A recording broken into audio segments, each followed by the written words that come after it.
ಸ್ವಾಗತ ಸುಸ್ವಾಗತ ಡಿಡಿ ಸೂಪರ್ನಿಗೆ ಸ್ವಾಗತ. ನಾನು ರಾವ್ ಸಾಬ್ ಸರಿಕರ್. ಕೆರೂರು ಪೊಲೀಸ್ ಠಾಣೆಗೆ ಲೋಕಾಯುಕ್ತರ ದಾಳಿ, PSI ಮತ್ತು ಪೊಲೀಸ್ ದಾಳಿಗೆ ಬಲಿ. ಹೌದು ವೀಕ್ಷಕರೇ, ಇದು ಬಾಗಲಕೋಟೆ ಜಿಲ್ಲೆಯ ಬದಾಮಿ ತಾಲೂಕಿನ ಕೆರೂರು ಪೊಲೀಸ್ ಠಾಣೆಗೆ ಲೋಕಾಯುಕ್ತ ಅಧಿಕಾರಿಗಳು ಏಪ್ರಿಲ್ 22, 2026 ಬೆಳಗಿನ ಜಾವ ದಾಳಿ ನಡೆಸಿದ್ದಾರೆ. ಈ ವೇಳೆ PSI ಭೀಮಪ್ಪ ರಬಕವಿ ಮತ್ತು ಪೊಲೀಸ್ ಪೇದೆ ಸಂತೋಷ್ ಬಿರಾದಾರ್ ಅವರು 1,70,000 ರೂಪಾಯಿ ಲಂಚ ಸ್ವೀಕರಿಸುವಾಗ ರಂಗೆ ಹಸ್ತವಾಗಿ ಬಲೆಗೆ ಬಿದ್ದಿದ್ದಾರೆ. ಫಿರ್ಯಾದಿದಾರರ ಮುತ್ತಪ್ಪ ನಾಯ್ಕರ್ ದೂರಿನ ಮೇರೆಗೆ ಈ ಕಾರ್ಯಾಚರಣೆ ನಡೆದಿದ್ದು, ಆರೋಪಿಗಳು ವ್ಯಕ್ತಿಯನ್ನು ಠಾಣೆಗೆ ಕರೆದುಕೊಂಡು ಹೋಗಿ ಸುಳ್ಳು ಪ್ರಕರಣದ ಹೆಸರಿನಲ್ಲಿ ಬೆದರಿಕೆ, ಲಂಚಕ್ಕೆ ಬೇಡಿಕೆ ಇಟ್ಟಿದ್ದರು ಎಂದು ತಿಳಿದು ಬಂದಿದೆ. ನಂತರ ಹಣ ನೀಡಿ ಮೋಟಾರ್ ಸೈಕಲ್ ಬಿಡಿಸಿಕೊಳ್ಳಲು ಸೂಚಿಸಿದ್ದರೆಂಬ ಆರೋಪವು ಕೇಳಿಬರುತ್ತಿದೆ.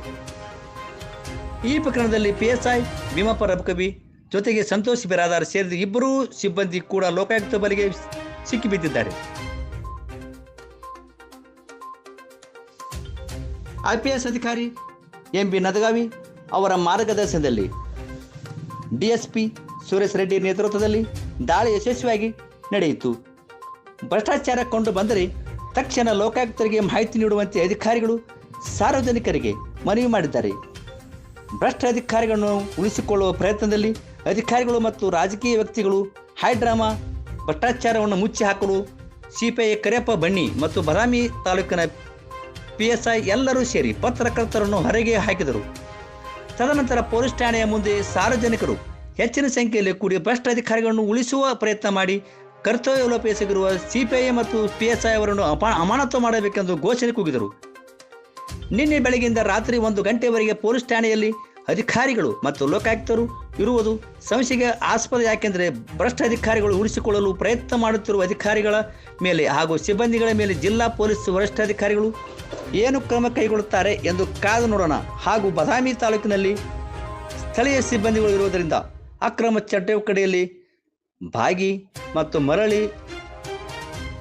ಮರಳಿ ಅದೇ ಠಾಣೆಗೆ ಬರುವುದರಿಂದ ಇಂಥ ಕೃತ್ಯಗಳು ಆಗುತ್ತಿದೆ ಎಂದು ಸಾರ್ವಜನಿಕರ ಕೂಗು. ಬದಾಮಿ ತಾಲೂಕಿನಲ್ಲಿ ಮಿತಿ ಮೀರಿದ ಭ್ರಷ್ಟಾಚಾರ, ಇದರಲ್ಲಿ ರಾಜಕೀಯ ವ್ಯಕ್ತಿಗಳು ಅಧಿಕಾರಿಗಳ ಕೈವಾಡ ಇದೆ ಎಂದು ಸಾರ್ವಜನಿಕರ ಕೂಗು. ಮಟ್ಕ, ಜೂಜಾಟ, ಅಕ್ರಮ ಸರಾಯಿ, ಅಕ್ರಮ ಚಟುವಟಿಕೆಗಳಿಂದ ಹಣ ಲೂಟಿ ಮಾಡುತ್ತಿರುವ ಬದಾಮಿ ತಾಲೂಕಿನ ಅಧಿಕಾರಿಗಳು ಎಂದು ಸಾರ್ವಜನಿಕರು ಪತ್ರಿಕಾ ಮಾಧ್ಯಮದವರು ಮುಂದೆ ಹೇಳಿಕೊಂಡರು.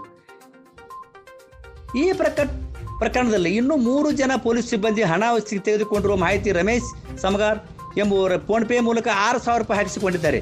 ಹಾಗೂ ಪ್ರವೀಣ್ ಘಾಟಿಗೆ, ಸಿದ್ದು ದಳವಾಯಿ ಎಂಬುವರು ಹಣವನ್ನು ವಸೂಲಿ ಮಾಡಿರುವ ಬಗ್ಗೆ ಮಾಹಿತಿ ನೀಡಿದರು. ಬದಾಮಿ ತಾಲೂಕಿನಲ್ಲಿ ಹಿರಿಯರು ಕೇಸಿನ ಬಗ್ಗೆ ಸರಿಪಡಿಸಲು ಹೋದವರ ಮೇಲೆ ಮತ್ತು ಸಾರ್ವಜನಿಕ ಸಂಘಟನೆಗಳ ಹಾಗೂ ಪತ್ರಕರ್ತರ ಮೇಲೆ ಸುಳ್ಳು ಕೇಸ್ ಹಾಕಿದರೆಂದು ಸಂಘಟನೆಯವರು ಹೇಳಿದ್ದಾರೆ. ಜಿಲ್ಲಾ ಪೊಲೀಸ್ ವರಿಷ್ಠಾಧಿಕಾರಿಗಳು ಸ್ಥಳೀಯ ಪೊಲೀಸ್ ಸಿಬ್ಬಂದಿ ಹಾಗೂ ಅಧಿಕಾರಿಗಳ ಮೇಲೆ ಯಾವ ರೀತಿ ಕ್ರಮ ತೆಗೆದುಕೊಳ್ಳುತ್ತಾರೆ ಎಂದು ಕಾದು ನೋಡೋಣ. ವರದಿ Rudresh Hunasigida, DD super news Badami.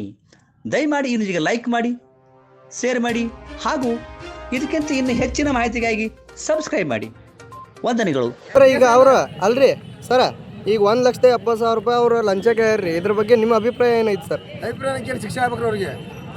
ಶಿಕ್ಷೆ ನೋಡ್ರಿ, ಯಾರ್ಯಾರು ಅದಾರ ಶಿಕ್ಷೆ ಆಗ್ಬೇಕ್ರಿ. ಯಾರು ಮುಂದೆ ಬಂದಾರಿಗೆ ಅರು ಆಗ್ಬೇಕು. ಯಾರದು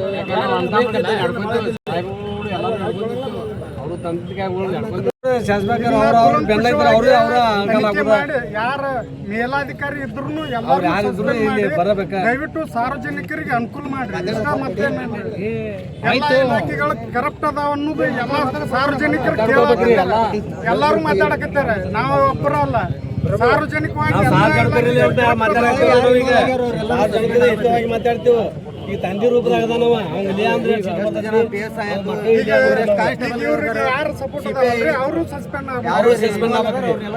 ಇದಕ್ಕೆ ಯಾರು ಕುಮ್ಮ ಕೊಡ್ತಾರ ಅವ್ರನ್ನು